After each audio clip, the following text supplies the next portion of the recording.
Goose Town. This goose literally is owning the park right now. He's in charge. I don't know if you can see them. Let's try zooming in and tapping. Wobbly as hell. Miserable deck chairs. He'll bleary-eyed. Oh my god, bleary-eyed. It is literally first thing in the morning. Oh god, just rub my eyes. There is actually a lot to talk about today. It's funny, I actually start the day, when I wake up in the morning, I don't really know what I'm going to be doing. And it's really weird, and in a lot of ways, it's terrifying. But there is actually always stuff to talk about, thankfully. He's actually a really nice goose. Just look at that guy. He's quite young. He's like, to hell with my parents is what he's doing right now. He wants to go hang out with the commuters at Green Park Underground Station. What we have to talk about today, we have to talk about the UK column. Oh God, we have to do that. We have to talk about the black art of advertising as exercised by Theresa May's campaign. Unfortunately, we have to talk about that as well. And what else do we have to talk about? There's something else, I can't remember what it is, but I've written it down, thankfully. Be prepared, you know, be prepared. Oh, actually, it's relevant to right now. We are now in 3 days, Tuesday. The military partial martial law has been lifted. And that is actually, I now remember why I got off at that tube station, is so that I can walk past Buckingham Palace to confirm that we are no longer under some kind of military dictatorship. The worm that turned.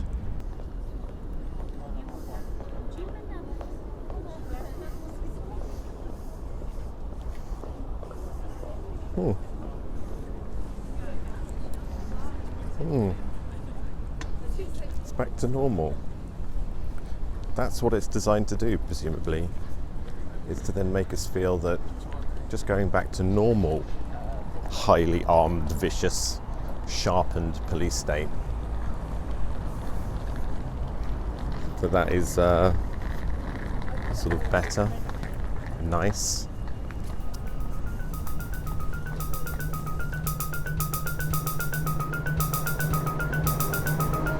Oh, still an army man in the street.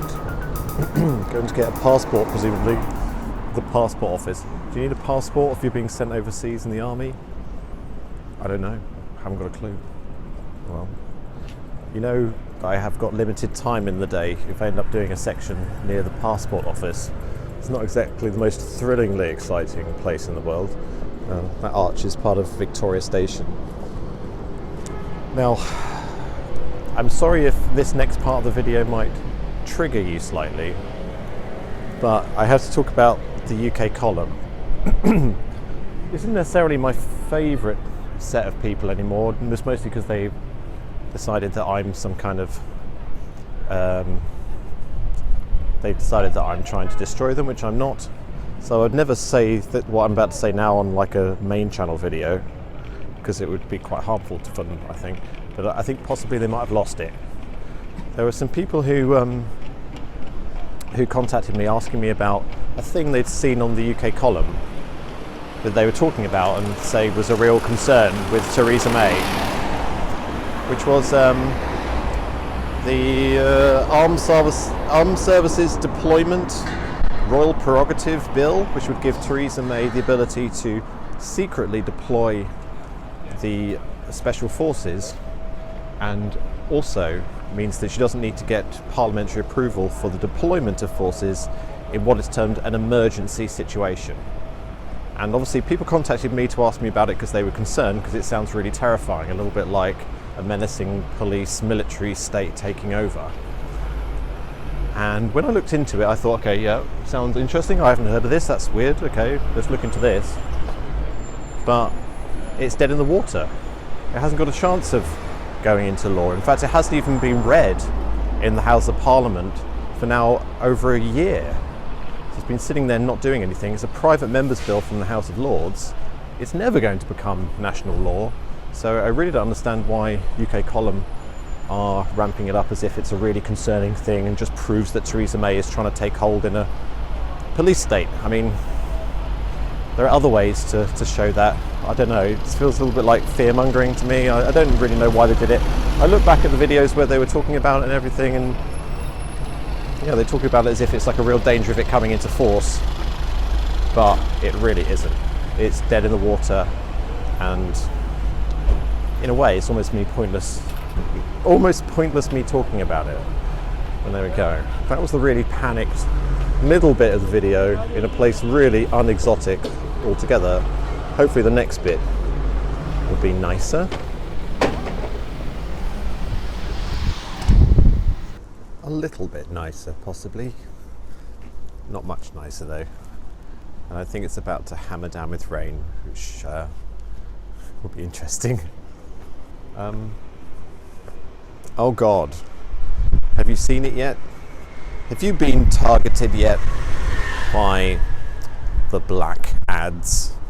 Have you seen them? I certainly came across it completely accidentally. Suddenly got confronted with like Theresa May wearing, oh my God, the craziest amount of like weird makeup to make her look like a zombie or something. When I saw that, it just made me think, oh my God, are the Conservatives literally trying to throw the election? Is that what they're doing? I'd heard that Sam Williamism guy say that Theresa May was a master marketer, and if you look at the horrible advert / YouTube videos the Conservative Party be making, God, it's an awful thing to see. So I just keep looking down these side roads just to see if there's anything interesting around here. God, what is she doing? What are the Conservative Party doing? They might be actually trying to throw the election. Maybe they've changed their mind and they would prefer Labour to destroy the country instead. I don't know. But God, that's weird. And a lot of people actually up in arms about the Conservatives' digital marketing campaign, because a lot of other parties have been trying to buy online marketing for their campaigns, and they're all being outbid by the Conservatives, who apparently, if you're watching maybe like a YouTube video and you see a Conservative ad, they are paying upwards of £3.40 per click or whatever. So like the best way to undermine the Conservative campaign is actually just to spam click their adverts, just to let you know. £3.40 every time. The Conservative Party get charged £3.40 every time that you click on something like that, which is really weird. And what terrifying adverts they are. And I was also reading something mildly interesting. I guess I have limited time today, so I'll just have to end with this. Game theory. I was reading something very interesting talking about Theresa May using game theory, which as a master marketer is something she should be doing. So maybe the sort of Addams Family Frankenstein thing they've got going on is all part of game theory. I don't really know. But apparently one of the big debates has been about the whole idea that Theresa May is saying that she would accept no deal from the European Union, which apparently is a very well-worn part of game theory. If you threaten in some kind of negotiation like that to basically walk away and say, no, we're not going to have anything, it basically secures a better deal. You have to actually say there's going to be no deal at all as a sort of idle threat, because it's all part of game theory. It actually secures you a better deal in the end. And as a lot of people are saying, there is no such thing as walking away from Europe with no deal. That doesn't exist. You can't have no deal. There's going to be a deal whether you like it or not. So yeah, game theory and bloody Frankenstein's monster is what is coming out at the moment. So yeah.